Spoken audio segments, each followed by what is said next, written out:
किशोर और पिद्दी 2 भाई बहन थे। पिद्दी बहुत खर्चीले स्वभाव की थी। वो जितना कमाती अपने ऐशो आराम में पैसे उड़ा दिया करती। लेकिन किशोर समझदार था, घर को साथ लेकर चलना जानता था। अपनी बहन के जितना कमाता तो नहीं था, लेकिन फिर भी वो किसी तरह घर का खर्च चला लेता था।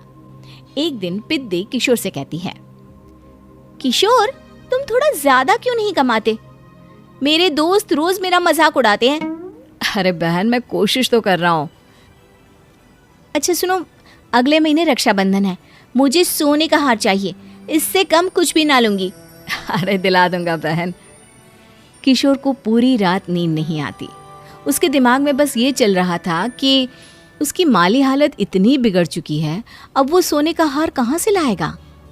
अगले दिन किशोर सुबह सुबह घर से ये बोलकर निकल गया कि पिद्दी, मैं गांव से बाहर जा रहा हूँ, कुछ दिन घर नहीं आऊंगा। किशोर ने अपने काम के साथ साथ फेरी में कपड़े बेचने भी शुरू कर दिए, जिससे वो ज्यादा से ज्यादा पैसे कमा सके। रात में वो एक बिल्डिंग की चौकीदारी भी करने लगा। अपने काम से थोड़ा बहुत समय निकालकर बस कुछ घंटे की नींद ले पाता था। और कब वो कुछ दिन 1 महीने में बदल गए और रक्षाबंधन भी आ गया, पता ही नहीं चला। लेकिन किशोर अभी तक घर वापस नहीं लौटा। जहां वो काम करता था, पिद्दी के नाम का गुल्लक रखा हुआ था। किशोर ने उस गुल्लक को फोड़ा और सारे पैसे इकट्ठा करके एक सोने का हार खरीद लिया। घर में पिद्दी किशोर का इंतजार कर रही थी। तभी किशोर आता है। कहाँ चले गए थे? 4 दिन का कहा था और 1 महीने से पता नहीं कहाँ गायब हो गए थे। मैंने बस एक हार मांगा था और तुमने तो घर ही छोड़ दिया। अरे मुझे थोड़ा काम मिल गया था। कुछ नहीं, सब समझती हूँ, बहाने थे तुम्हारे। अपनी बहन के लिए इतना भी नहीं कर सकते, कैसे भाई हो? चलो यहाँ बैठो, राखी बांधती हूँ। पिद्दी ने किशोर को राखी बांधी। वैसे ही किशोर ने अपनी बहन के हाथ में सोने का हार रख दिया। उसकी खुशी का कोई ठिकाना नहीं था। वो मिठाई खिलाए बिना ही नेकलेस लेकर चली गई और शीशे के सामने अपने गले में हार रखकर देखने लगी। किशोर ने लड्डू उठाया और खुद ही खा लिया। ऐसे कई साल गुजर गए। एक दिन पिद्दी की नौकरी छूट गई। अब वो पूरी तरह किशोर पर डिपेंड हो गई थी। आए दिन किशोर को अपने महंगे महंगे शौक गिनाकर उससे पैसे मांगा करती थी।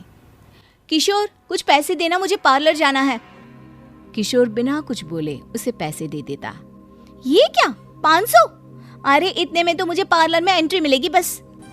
अच्छा, देता हूँ ना ज्यादा। अरे कैसे भाई हो, अपनी बहन के लिए इतना भी नहीं कर सकते। किशोर ने जेब से 2000 का नोट निकाला और उसे दे दिया। किशोर गरीबी में रह लेता था, लेकिन अपनी बहन को कभी कोई कमी नहीं होने देता था।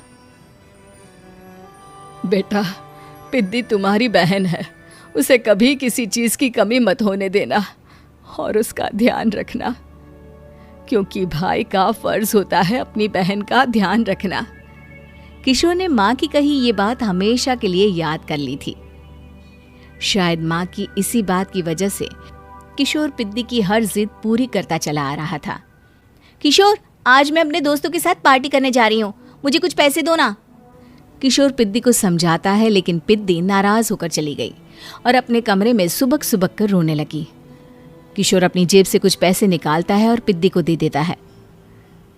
किशोर खुद कभी अच्छे कपड़े नहीं पहनता, लेकिन पिद्दी को राजकुमारी की तरह रखता। पिद्दी के जाने के बाद किशोर अपने काम पर निकल गया। एक तरफ पिद्दी अपने दोस्तों के साथ मस्ती कर रही थी, तो वहीं दूसरी तरफ किशोर पैसे कमाने के लिए कड़ी मेहनत कर रहा था। कुछ और दिन ऐसे ही बीत गए। एक दिन पिद्दी एक लड़के को लेकर घर आई और उसे किशोर से मिलवाया। किशोर, मुझे इस लड़के से शादी करनी है, लेकिन इनके मम्मी पापा बोल रहे हैं कि उनको दहेज में एक कार चाहिए, तभी वो मेरा और पंकज का रिश्ता कबूल करेंगे। लेकिन बहन, कार खरीदना कोई सब्जी खरीदने के बराबर तो नहीं है। अरे कैसे भाई हो तुम, अपनी बहन के लिए इतना नहीं कर सकते? देखो, मैं ज्यादा इंतजार नहीं कर सकती, तुम्हें 1 साल में मेरे लिए कार खरीदनी ही होगी। अच्छा पंकज, एक काम करो, कल तुम अपने माता पिता को घर बुला लो, मैं उनसे तुम्हारे और पिद्दी के रिश्ते की बात कर लेता हूँ। अगले दिन किशोर के छोटे से घर में पंकज और उसके माता पिता आते हैं। बेटा, तुम्हारी बहन ने हमारी शर्त तो बता ही दी होगी। जी। बेटा तुम तो इतने छोटे घर में रहते हो, दहेज कहाँ से लाओगे? मैं अपनी बहन की खुशी के लिए सब कुछ कर सकता हूँ। पंकज और पिद्दी का रिश्ता तय हो जाता है। किशोर अब अपनी क्षमता से 4 गुना ज्यादा काम करने लगता है। सुबह सबके घरों में न्यूज़पेपर फेंकता, दिन में मजदूरी करता और रात में चौकीदारी करता। खूब मेहनत करके किशोर ने अपनी बहन की शादी के लिए पैसे जुटा लिए। उसने अपनी बहन के लिए कार खरीद ली। जब वो पिद्दी के ससुराल वालों से मिलने गया तो उन्होंने किशोर से और पैसों की मांग की। इस बार किशोर हार चुका था। पिद्दी माफ करना, मैं तुम्हारी शादी उस लड़के से नहीं कर सकता। वो लालची लोग हैं, उन्हें सिर्फ पैसों से मतलब है। देखो किशोर, मैं पंकज से ही शादी करूंगी। क्योंकि पिद्दी ने तो किशोर की बात न मानने की जैसे कसम खा रखी थी। किशोर ने पंकज को घर बुलाया। पंकज, तुम अपने माता पिता को समझाते क्यों नहीं हो?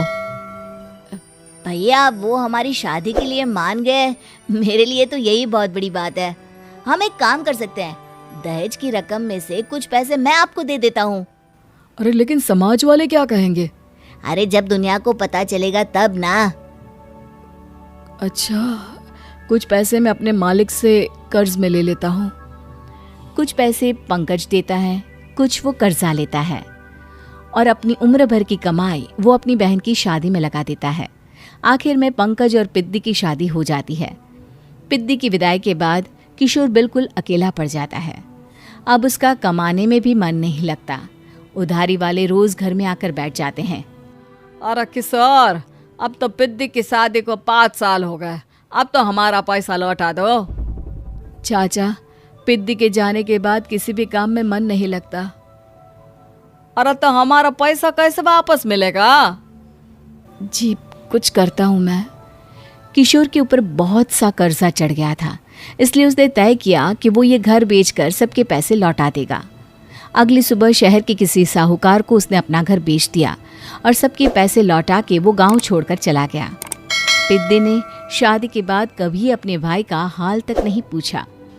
किशोर को फर्क नहीं पड़ता था, बस ससुराल में उसकी बहन खुश है ये जानकर उसे खुद की खुशी मिलती थी और ये सोचकर कि उसने माँ से किया हुआ वादा पूरा